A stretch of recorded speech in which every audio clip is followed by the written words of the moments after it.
Bonjour à toutes, bonjour à tous pour ce nouveau numéro de Jeux de scène, l'émission de Chantal Ozouf et d'André Malamu consacrée à l'actualité du spectacle vivant en général et du théâtre en particulier. Alors, à l'affiche aujourd'hui, Chantal. T'embrasser sur le miel, spectacle en arabe levantin conçu et mis en scène par Khalil Cherti que j'ai vu à la Colline Petite Salle.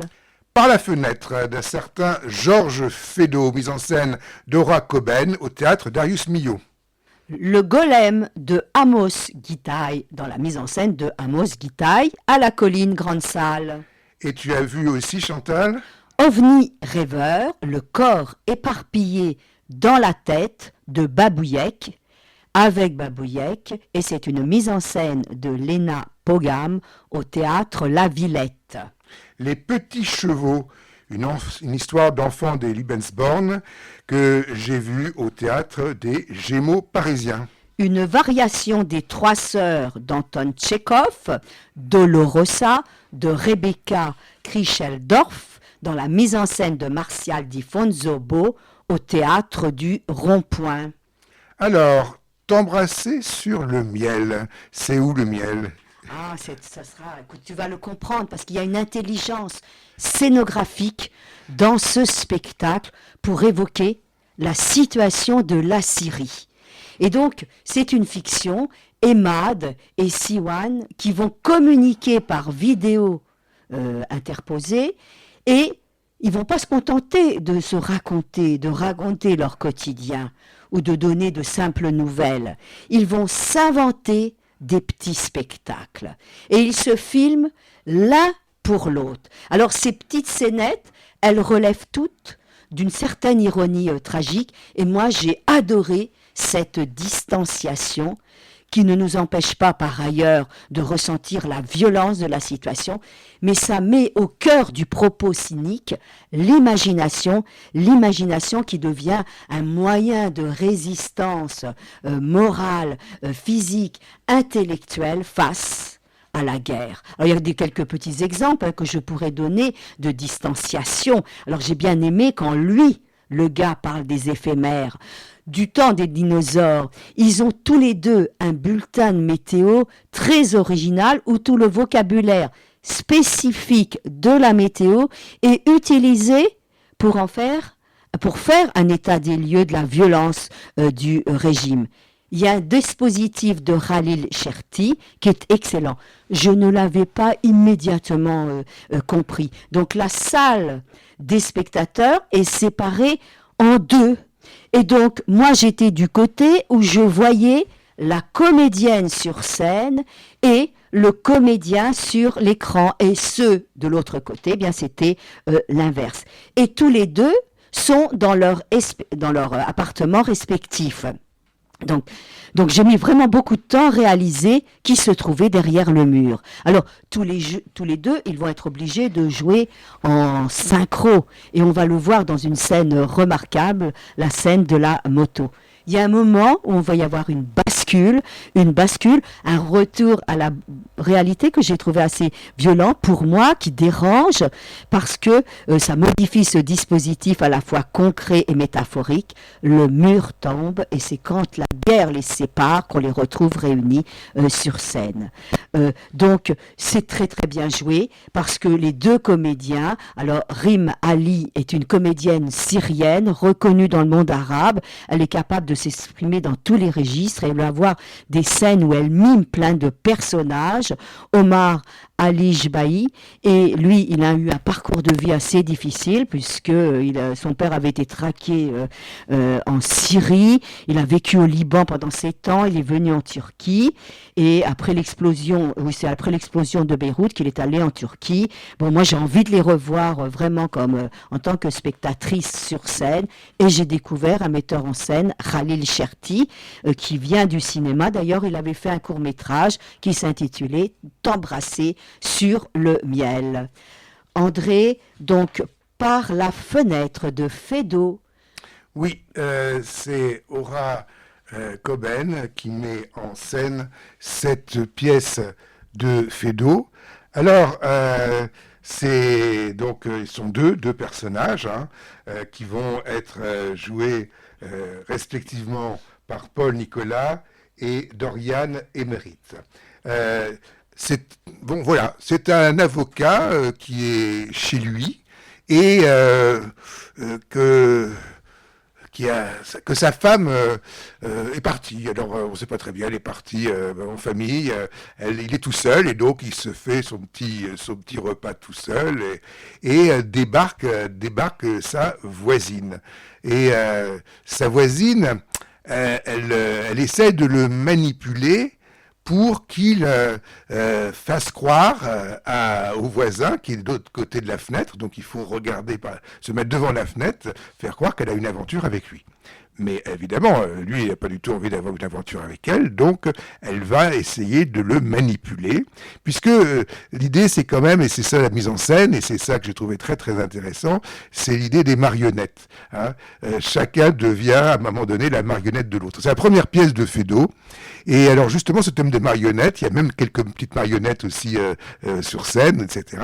Donc j'ai trouvé ça intéressant. Les costumes aussi sont, parce que comme ils n'arrêtent pas de s'habiller, de se déshabiller, etc., les costumes sont formidables. Et puis, ils ont mis des tas de chansons, des chansons un peu de cette époque-là, qu'ils chantent. Donc, on a du chant, de la danse. On a cela avec cette comédie qui, alors, c'est vrai que sur le fond, elle va pas révolutionner les consciences, hein, mais c'est amusant, hein, ce rapport de force entre cet homme et cette femme, hein, qui vont aimer. Ce qu'on ne sait pas, c'est que eux-mêmes, on va peut-être apercevoir quelque chose par la fenêtre. Alors, je ne vous dis pas, je ne voudrais pas spoiler complètement tout. Donc là, ça s'est donné au théâtre Darius Milhaud, mais ça va se donner dans le Off à Avignon cet été, et je pense que ça aura du succès.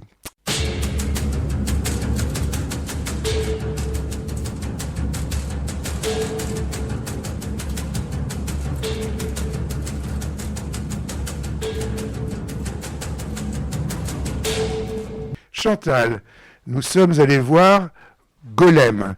Donc c'est un spectacle d'Amos Gitaï, hein. On le connaît surtout comme cinéaste, hein.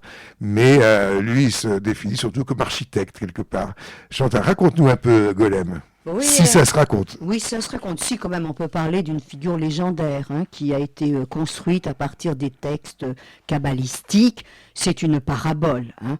Donc, ça s'est inspiré, Amos Gitaï, il s'est inspiré d'un conte pour enfants de Isaac Bashevis Singer, qui a été Singer, bon, pardon, publié en yiddish en 1969. Et Amos Gitaï, bien sûr, va rajouter... Roth aussi. Oui, voilà, je voulais dire, oui. il a rajouté des textes. Il a rajouté Shapiro et lui-même. Oui, et des textes non dramatiques. Et on pourrait dire presque des textes aussi des comédiens. Hein? On est d'accord. Tout à fait. Donc, ce golem, c'est quoi? C'est la métaphore pour lutter contre l'antisémitisme. C'est une créature d'argile pour protéger la communauté en réaction aux persécutions. Alors, moi, il y a des petits détails anecdotiques que j'ai bien aimés parce que le golem, il porte sur le front Emmet. Et puis, j'ai entendu qu'il ne faut pas que le vendredi soir, il conserve ce mot parce que sinon, il est incontrôlable. Et ce qui est intéressant, si on lui en enlève une voyelle à Emmet, eh bien, on est dans la racine sémitique de Mat, la mort. Bon, sur le plan scénographique, je crois qu'on a beaucoup de choses à dire, André. Oui, on a beaucoup de choses à dire, c'est tout est dans la scénographie, hein, je trouve. Et bon, c'est vraiment très composite, hein, ça part dans tous les sens.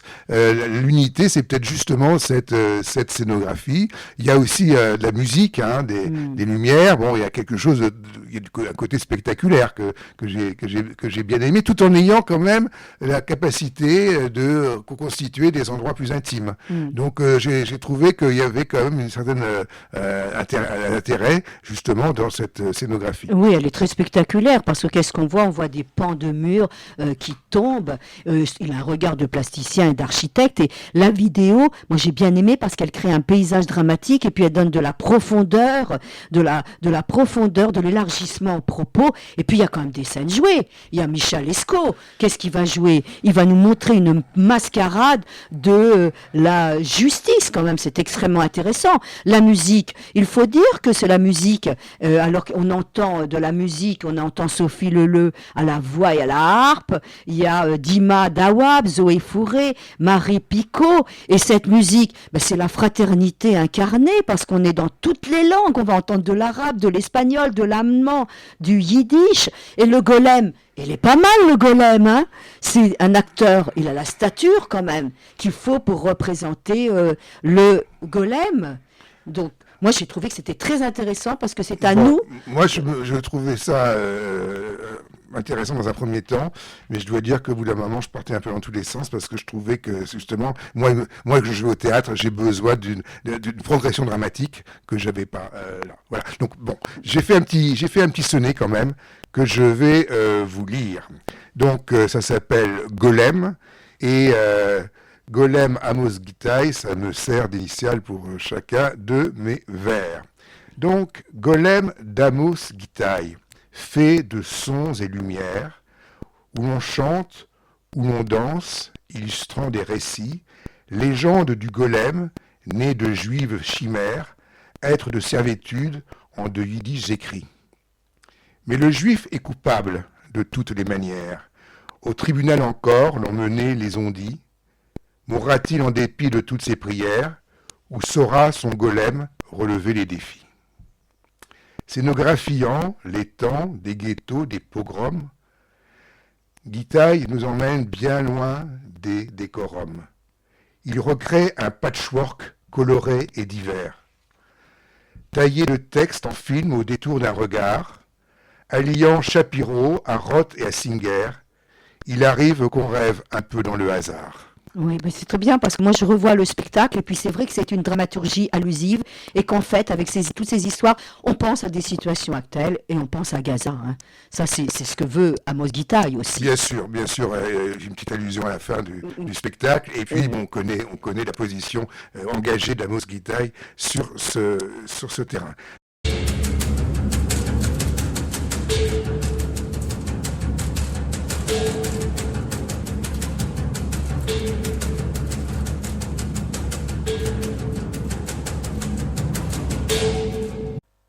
Alors Chantal, OVNI rêveur, un objet volant non identifié qui rêve? Oui, avec le corps éparpillé dans la tête, le titre est bien choisi. Donc c'est une rencontre entre un danseur, Thierry Thieu Nyang, et une poétesse autiste, sans parole, qui ne dispose pas de l'oralité, Hélène Nicolas, dite Babouyek.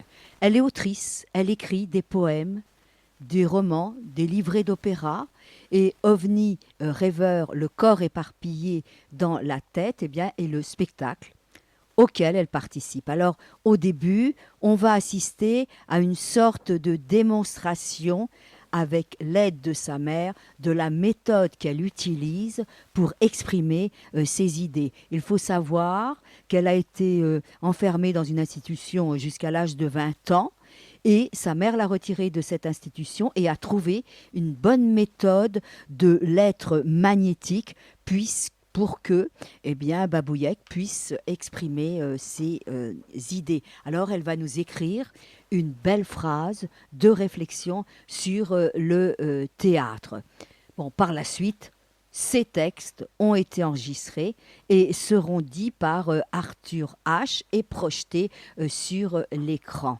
Donc, évidemment, on s'aperçoit un peu qu'elle est empêchée dans son corps et souvent elle a le regard vers le haut de la scène, elle sautille un peu avec plaisir, mais elle dégage véritablement une vitalité. Sa prestation s'accompagne de nombreux rires.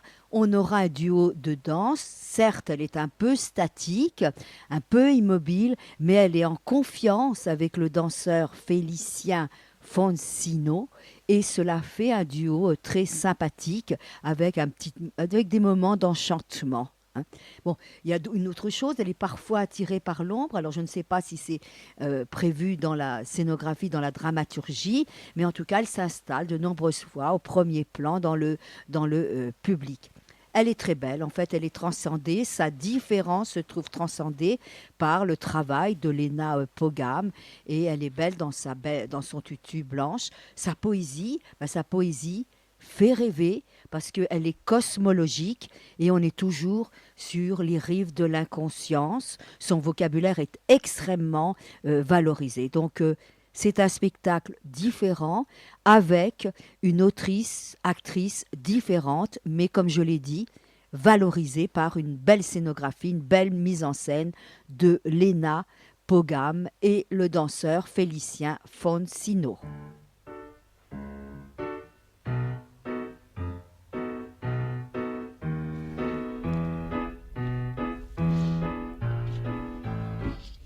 Les petits chevaux. Je crois qu'il y a plusieurs auteurs pour ce texte.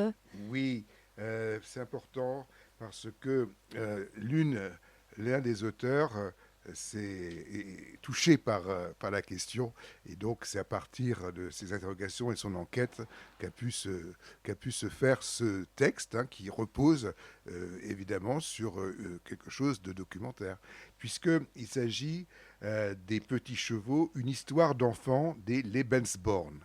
Lebensborn, ça signifie en allemand les fontaines de vie. C'était sous le régime nazi des maternités et puis aussi des endroits où les enfants pouvaient grandir,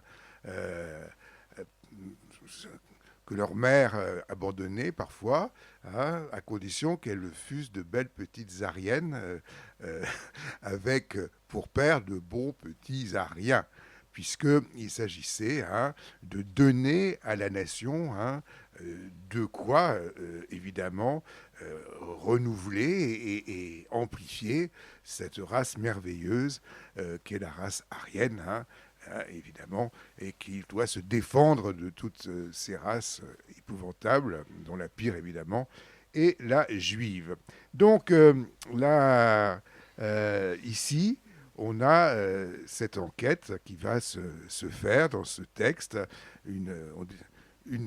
Un personnage va découvrir que sa grand-mère, qui est morte, est peut-être née dans un Lebensborn. Et elle va enquêter, elle va retrouver ce Lebensborn, et à travers cette enquête, elle va rencontrer un autre descendant d'enfants de Lebensborn. Et donc, justement, ce qui est intéressant, c'est la différence qu'il y a, parce qu'on peut pas, c'est pas Lebensborn, ça résume pas les choses, parce que les raisons pour lesquelles ils sont nés là-dedans, sont pas forcément les mêmes, selon les parents. Disons, si on peut appeler ça des parents, selon les concepteurs, les producteurs que vous avez eus. Alors, ce qui est intéressant ici, il y a tout un travail scénographique, avec des cartons, ça peut paraître un peu comme ça, mais grâce à ces cartons et grâce à leur disposition et grâce aussi à des vidéoprojections qu'on va faire sur ces cartons, on va pouvoir reconstituer un ensemble de lieux très importants. Et c'était très difficile autrement d'avoir tous ces lieux différents, que ce soit des familles, des grandes familles dans le temps, etc., les Lebensborn en question. Donc on va avoir cela. Et donc j'ai trouvé que c'était très intéressant parce que justement, on connaît pas, mais on connaît l'histoire d'une façon, je dirais, comment dire, abstraite. Bon, on voit très bien ce que ça peut être, mais c'est vrai que quand on touche quelque chose de plus humain, finalement, et c'est justement ça, c'est revenir à l'humain dans ces choses déshumanisantes au départ. Et c'est ça que permet cette pièce, donc que je vous recommande. C'est au Gémeaux parisien, donc de Séverine Cojano, Camille Laplanche, Mathieu Niango et Jeanne Signé. Chantal, alors, tu vas nous parler de... Dolorosa. Dolorosa. Dolorosa, C'est donc... douloureux, Dolorosa? Non, pas tant que ça, mais un peu quand même. Donc, c'est un texte de Rebecca Kricheldorf, autrice allemande, qui reprend eh bien, les Trois sœurs d'Anton Tchekhov. Et c'est une mise en scène de Martial Di Fonzobo que j'ai vue au théâtre du Rond-Point. Bon, moi, j'ai beaucoup aimé cette variation très contemporaine, donc inspirée du texte de Tchekhov, mais qui tire plutôt vers un certain vaudeville. Alors ça se déroule dans l'Allemagne d'aujourd'hui. On va retrouver les grands thèmes de Tchekhov. Irina, Irina est le personnage central et la progression se fait autour de ces trois anniversaires, 28, 29 et 30 ans, qui lui paraissent bien sûr complètement ratés. Donc on aura donc Olga qui est le professeur, hein, comme dans chez Tchekhov, et Masha qui est aussi dépitée en amour. Elle est mariée là à Martin, qui renvoie à Gouligine. Je rappelle que Gouligine est dans la pièce de Tchekhov, et elle aime Georges, le double de Verchinine, qui disait, on entendait ça dans Tchekhov, d'ici à 200 ans, 300 ans, la vie sur Terre sera incroyablement belle, éblouissante. L'homme a besoin de cette vie. Tchekhov a écrit en 1900. Alors, je trouve que l'autrice, eh bien, elle adapte, bien sûr, à notre époque. Et il y a un degré d'amertume et de désillusion beaucoup plus élevé que chez Tchekhov. Certes, les personnages perdent un petit peu en humanisme, j'ai envie de dire universaliste, et puis en mélancolie un peu poétique, un peu diffuse. Là, c'est plus appuyé, mais je trouve que le registre est bien en phase et il y a des grands moments de rire parce qu'il va y avoir une satire, bien sûr, des intellectuels bourgeois. Il y a plein de séquences. Il y a la jeune femme, hein, que le frère Andrei va épouser, qui est une sorte de transfuge de classe. Il y a Irina qui est philosophe, mais tout cela tourne à vide. Il fallait des bonnes comédiennes. Et je crois que la distribution qu'a choisie Martial Di Fonzopo le prouve. Alors c'est Marie-Sophie Ferdan qui est Olga. Elle est éblouissante. Camille Rutherdoff qui fait Irina, une Irina un peu paumée, très dispersée. Et moi, j'aime bien Elsa Gage, Masha, parce qu'elle a une voix particulière. Et je crois qu'elles ont été choisies pour justement le jeu de corps, pour leur voix, qui les différencie bien.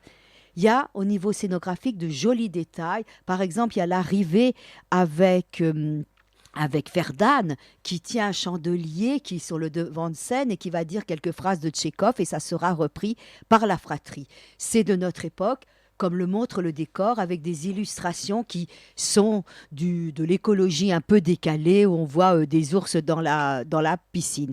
Donc, je trouve que c'est un beau travail avec plein de petites transformations de détails. Ça se donne jusqu'au 27 mars au Théâtre de Rennes et ça sera repris à la saison prochaine à Caen et au Havre. C'était au Théâtre du Rond-Point que j'ai vu Dolorosa de Rebecca Kricheldorf, mise en scène de Martial Di Fonzobo. Je vous ai parlé aussi des Petits Chevaux, une histoire des Lebensdorn que j'ai vue aux Gémeaux parisiens. De OVNI Rêveur, le corps éparpillé dans la tête, que j'ai vu à La Villette. Nous avons vu tous les deux du Golem, que nous avons vu au Théâtre de la Colline. Et puis, Par la fenêtre, hein, de Feydeau, que j'ai vu au Théâtre Darius Milhaud. Un très beau spectacle, T'embrasser sur le miel, spectacle en arabe levantin, mise en scène Khalil Cherti, au Théâtre de la Colline, petite salle. Voilà, et nous on se retrouve la semaine prochaine pour de nouvelles aventures théâtrales, donc dramatiques. Au revoir.